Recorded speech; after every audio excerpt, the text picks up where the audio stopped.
I was recently asked by Lawrence Sherb, the cinematographer of Joker and a billion other epic films. He also runs Shotdeck.com and does a yearly contest where there's a bunch of different categories for color grading. He asked me to be the judge for this year, and of course, I said yes. So I asked him if it's cool if I can share that information with my audience, and he said yes. So what we're going to be doing is this. Since I have a background in cinematography and color grading, I'm going to be breaking down each entry that I picked here between what went wrong from a cinematography perspective and what went wrong from color grading perspective and what we can do about it. There are so many things that can be done on set that can save you a billion hours in the finishing room, and more importantly, some things you cannot even fix once you just got them wrong on set. So let's discuss all of that. Grab a cup of coffee. If you can do me a favor, smash the like button, subscribe to the channel, hit the bell so you can be notified about my future video.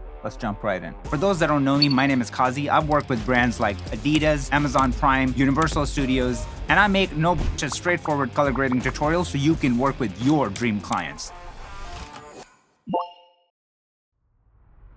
What's up, guys? My name is Qazi. I'm a professional colorist, and I'm here to announce the Shotdeck Best Color Award. We're going to start off with our honorable mention, who is Tanner Simpson.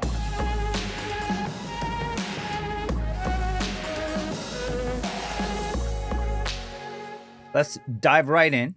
And overall, really good job on many levels. Certain things that just jump out to me that could have been easily fixed. The color of the light right here. We have a lot more sodium vapor happening here compared to like what you got going on, which is more on the greenish yellow side. So that could have been just literally fixed by using a gel more than doing it in post. Because if you're going to adjust something, it's also going to affect your skin tones, and you don't want to do that. In terms of skin tones, we have a little bit more cyan right here. We have a little bit more natural tones right here. So I would have swung that and fix it. In terms of like the bulb in here, yours is a lot softer than what's happening here. So that's more of a cinematography thing, like lighting thing instead of color. So you should have put a bulb that's like more poppy. And again, opposite of what you did here. So that should have been more yellow compared to, you know, what you have, which is more copper. And then right here, really good job overall. But the thing that you're missing is like having some sort of an anamorphic lens effect. Because you didn't shoot it with a particular lens, you can create it in post by using a bunch of different plugins and things that are available. But that's like another thing that's missing. But overall, what I'm seeing is the contrast thing that just keeps happening to everybody. And at the end, I'm going to show you how to fix that. So that is our honorable mention. We're moving on with our runner-up, which is Joseph Clark.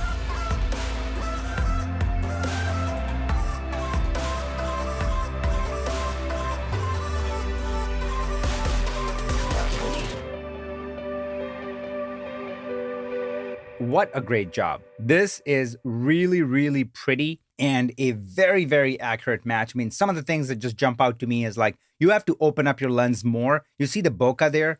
Because I have a background in cinematography, I really deeply understand what's going on with the image, not on a color level, but also from a cinematography perspective. And you see like how he's blurred out compared to you.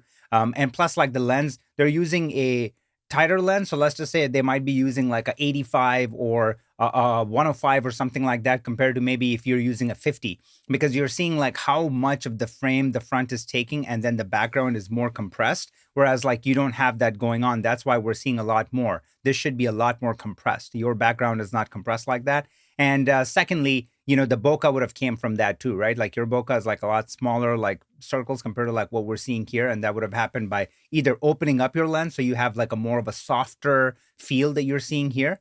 So that is just from the cinematography aspect. Also the lighting, it's a lot softer light on, you know, this person right here, because look at the shadows, how soft they are. Whereas like your shadows are so sharp. So that's like a dead giveaway of like, you know, the light source. So we need it a lot bigger. We need it a lot softer, and that would have done that easily.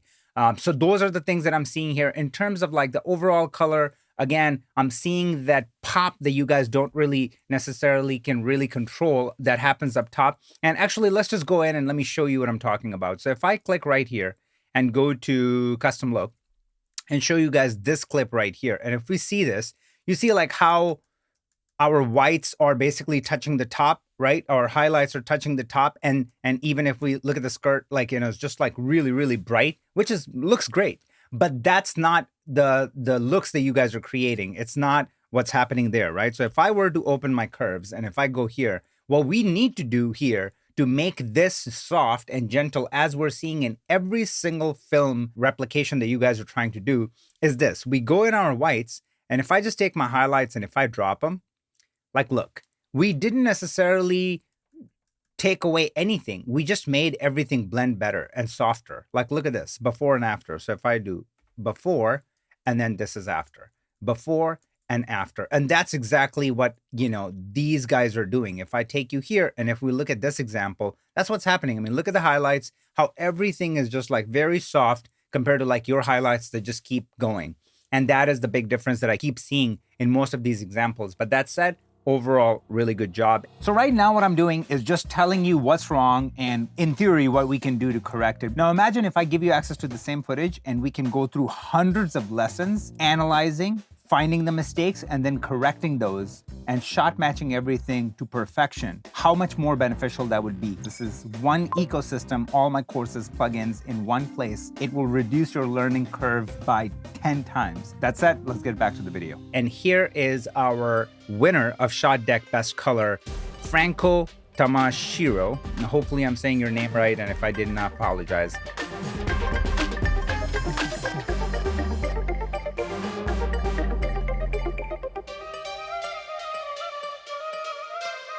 Overall, wow. If you look at the behind the scenes and how they went about doing the background, I mean, come on. It's so good. It's so good. It's such a tight match.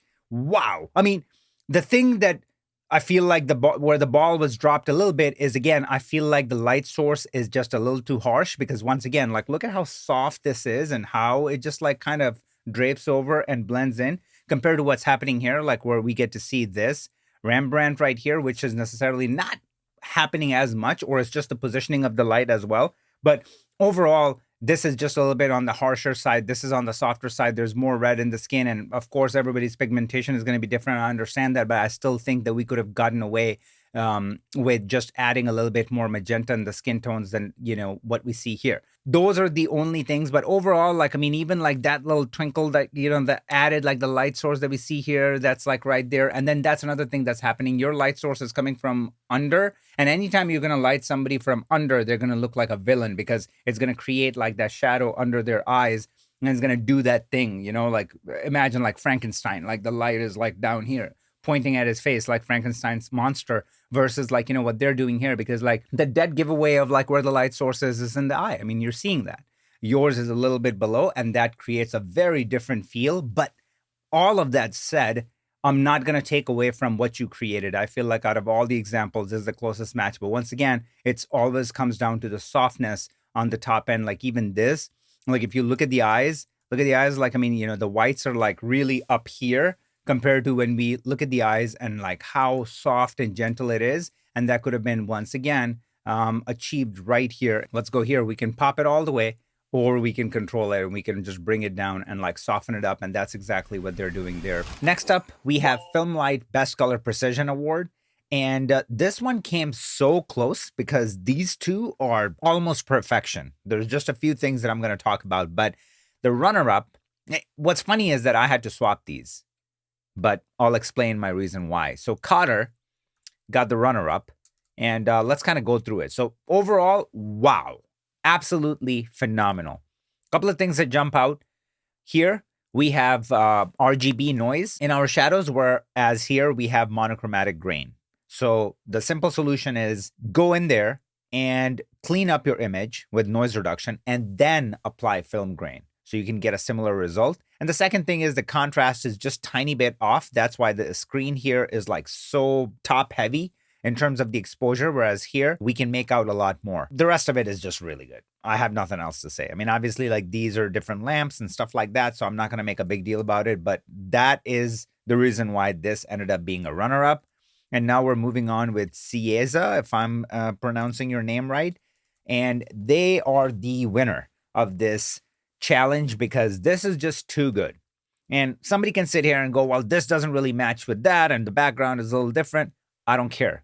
The reason why this is so good is it feels like this is one shot and then it's cutting to this shot and it's a 100% match. Because imagine, like, I'm just thinking if the camera is moving around in the space, the light that we're seeing here is not going to be the same on the other side. So now it's like reflected off differently, and then it's also reflecting in the back to create this effect. But if I just, again, squint my eyes and feel the contrast and the grain and the texture overall vibe of it, it is such a good match. And the trick that I do is sometimes I just like zoom out as much as possible and kind of see that and go, wow, yeah, they belong together. They really are part of the same exact scene. So absolutely killer job, and congratulations. Overall, guys, there are no losers here. Everybody did a phenomenal job.